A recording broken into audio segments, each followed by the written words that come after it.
Aisha. Maybe specifically to Angela and Thea first. Can you tell us your relationship with the material?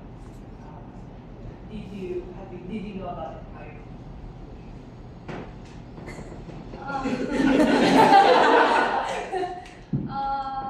Me personally, I don't know what's on this island. Bago pa po sabihin sa akin na may auditions. And then, nung pinanood ko po siya, inaral ko siya, it's a beautiful show.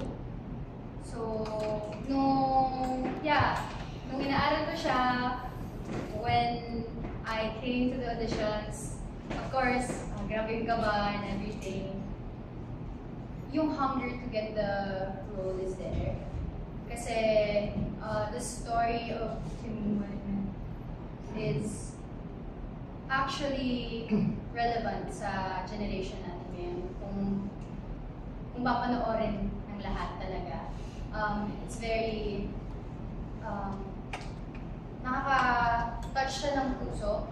And at the same time, marami kang matututunan as a teenager, as a Gen Z, or kahit anong edad ka pa. So, yeah, yun yung journey ko siguro. And of course, hanggang ngayon, natututo pa ako. As for me, I was fortunate enough to watch the Broadway revival back in 2017 or 2018. And I fell madly in love with the musical. So when I came back to the Philippines, I was entering my first year in Ateneo, and I joined Ateneo Laboratory, and I auditioned with the song Waiting for Life. So this is really a dream role of mine. It feels like really a full circle moment for me to be doing this musical now. Kaya when Sir Sandy approached me to sing Waiting for Life sa closing show of Rent to announce Once on This Island, I told him, I already know this song. I know the song inside and out. And yeah, I can never fully claim to know the experience of Timoon, of the peasants, of Black people. Pero I know what it's like to be looked down upon because you're darker, because you don't fit, especially ngayon kasi medyo nag-progress na tayo in terms of what we think beauty is. Pero before, kahit nung when I was in elementary, ganyan, ay lagi, bago ko pumasok, I talked to Kuya Garen nga na kaka-relate kami with each other na gigising kami ng super maaga para mag-splat siya ng buhok. Kasi dati, sa commercial, ang maganda, maputi, straight, black hair, parang morena, tapos kinky yung hair. Ayoko pumasok na gano'n, nabubuli ako. So, ayun, that's how I relate to Timoon. And I think that a lot of young boys and girls alike will relate to it in that way as well. Thank you. Thank you guys. Next question. Let's ask. First time, Anita, would you like to give a question for the cast? By the way, kasi some of them aren't familiar with the material, right? Like si Frida, alam ni Frida eh. Naka-costume na lang. Oo na, sabi ko pa, guys, medyo nasabihan ko siya kung ano yung attire namin. Kaya, yeah, but I guess for the others who aren't familiar with the material of Once on This Island, yeah, okay. Tatlo kayo. Alam mo, nasa to. No, but maybe someone can Tell the story. yeah, tell the story in gist. Si Faye na lang yung storyteller.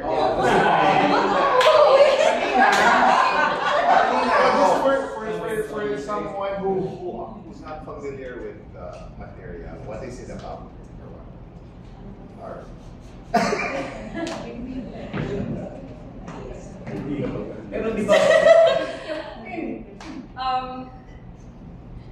it's about different things. I think as a viewer, like depending on how you watch the musical, it's about a young girl's first love and the lengths she will go to discover that love. It's about a class divide in a very small island. it's like it's this fight between life and death in terms of the gods.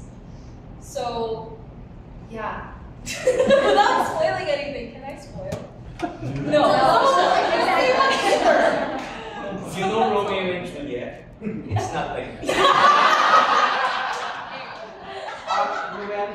You know Romeo and Juliet, it's not like that. You know Little Mermaid, It's like that. it's more like that than Then Romeo and Juliet. But if the gods move our feet, believe that. Naging foam din si Timo. Hindi. Basta wala siya sa wala siya sa daigdig niya. Nagmatapang siya para pumunta siya sa daigdig ng mga taong hindi niya kilala. Hindi niya kauri. Mas mayayaman, may halong lahi, yun. So, mas malapit siya sa Little Mermaid. So, lahat tayo siguro nagdaan sa ganun. Kailangan nating screw our courage to the sticking place and go to some place we don't know. Ako, to share na lang ako. Nag-Once on this Island na ako in 2000. Ang role ko po ay Daniel. Kasama ang timon na si Lani. Tinanggal po namin ito sa Hong Kong. Pero I think naka one show tayo sa RCBC. Dalawa. Ayun. Sa show pala yun. Para makikita. Shangri-La yun siya. Oo. May theater nung araw doon. Anyway. In the mid-1900s. Late 1900s. Kasi, ngayon tatay na ako. Sa show lang. So, dream role ko din itong Tonton. Kasi I waited 20 years age into this role. Ako po, I'm a childless single man. So, pangarap ko yan. Yan ang ito. Sigurado ka ba childless? So far. Hindi kasi, di ba, nung pandemic tayo, what we miss about live theater, ako, I was able to immerse myself in pretend situations in a safe environment by doing a play almost every month. Ganyan. At least for that month, meron akong anak, meron akong asawa. Wala nung 3 years ng pandemic. Ngayon, kahit for display, mga And this is Noel's 100th production. Yes!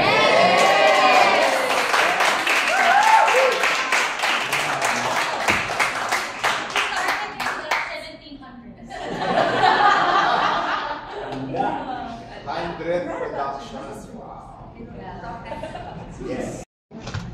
Robbie, I have two questions for you, which you can expound on this in the Q&A I will send you. For now, I just need two short answers for myself and for my colleagues. The first question, if Kajis wants me to ask this, what new things can we expect from this production? The second question is mine. What is the difference of the culture of this play, which is of course an island culture, from the usual English language plays, which Nine Works Theatrical presents? Thank you. Okay. What can you expect?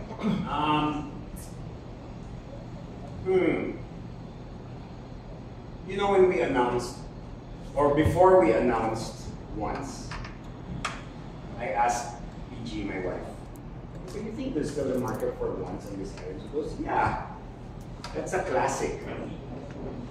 And then without bias, she just goes, you know, very few theater companies lang ang natitira that is capable of bringing back to life classic musicals. And Nine Works Theatrical is part of that. It's one of them. So it became, I went to Santi, right? That was also one of the weekends of Rent. So I go, you know what? Tayo na lang yung natitirang pwedeng magpabuhay ulit ng classics. Like Once on this Island. And so, after I wrote kasi Apo, I wanted to just do originals. But now, I want to bring back classics in the mix, aside from musicals. So what can they expect is we will revive this in a way that will not just educate the current younger generation, but also to help them see that this is why theater has evolved in such a way. It's because it went through phases such as from the likes of Rodgers and Hammerstein all the way going to times of Andrew Lloyd Webber and Claude Michel Schoenberg, including this in the 90s. And now we have the likes of Hamilton and all. It evolves it. Pero dapat may pinanggalingan. And to appreciate the present, I really believe you have to be aware of what was done in the past. And if you go even further then you go back to the times of Shakespeare and even the times of the Greeks and all that. But I don't think I answered the question, but what do you expect? We're really going to do our best to present the classics in a way that will have a contemporary feel and that will make it still appealing today, even though this was written 1989. So, yun, that's question number 1. Question number 2, which is, sorry, I forgot. How does it relate to How does it relate? Well, primarily it's really what Thea said. The main issue here, well, one of the main issues was the Race. Yeah, the race and class. The race and class. So, which is still prevalent today, and it needs to be highlighted and learned from. Biases. Yeah. Although ang bias na yun, iba yung meaning. So, Gen Z kasi kung ano ginagawa. I guess it's part of that continuous education on not being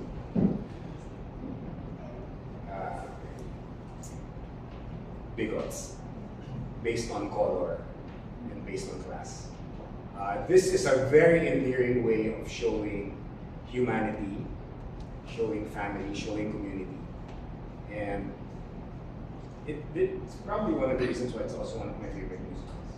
I think it's my second favorite, next to Venice. Outside of the Sondheim, I would always emphasize it being Sondheim. Yeah. I think this is my number 2. I think I decided this is my second favorite, next to Venice.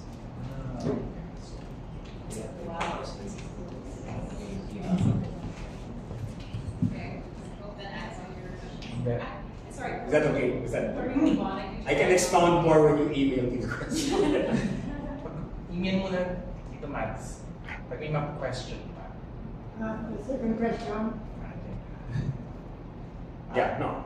Yeah. Well, I can expound on it when you email your question. I was asking about the culture, the island culture Yeah. of this particular play, as against the culture of the usual English language play, which 9 works, theatrical design. How did you adjust to the accents, if any, Yeah. the So, differences in the in particular, with reference to it being English language, wow. How do we address that? Kasi we're not really about to translate it. I mean, it would be beautiful to translate it, but it will take like 5 to 6 years to get approval. So, I guess we're just really gonna have to cater to our market. We're not to dream to be able to service all the markets is really a waste of time because you're never gonna be able to. There's the economics of it that you have to address. So we're really sticking to a particular market that appreciates Western musicals. Whose messages are universal? So I wish other markets could watch the show somehow. There's economics that will prevent that. I think when people watch the show, they'll still be able to say, parang tayo lang. As a matter of fact, in the research of Mio for the costumes, we're setting it kasi in the 1920s, early 1930s. And the costumes, and we're setting it in the French Antilles. So more the Martinique area rather than the Haiti. And in his research, it's actually very Filipino, because of the Spanish influence, in terms of costume. So when they see it, parang Pinoy lang eh. But of course, we're going to tweak it a bit so it's a bit more foreign. Or No, we'll choose silhouettes that will make it a little bit more Martinique, more French Antilles. But yeah, it's a colony. It's a colony. It is a colony. I mean, whether it be French or Spanish or Portuguese or English, it was still a colony. So they followed the European dress basically and adapted it to the tropical weather. So it's similar. Which is what we did. It's what we did. Yeah. So we're looking at that, and then underlining several things that will set it a bit apart, so that the Filipino, the market here doesn't see that it's like too Filipino. So there are like things like the another interesting thing in the research was that the French Antilles,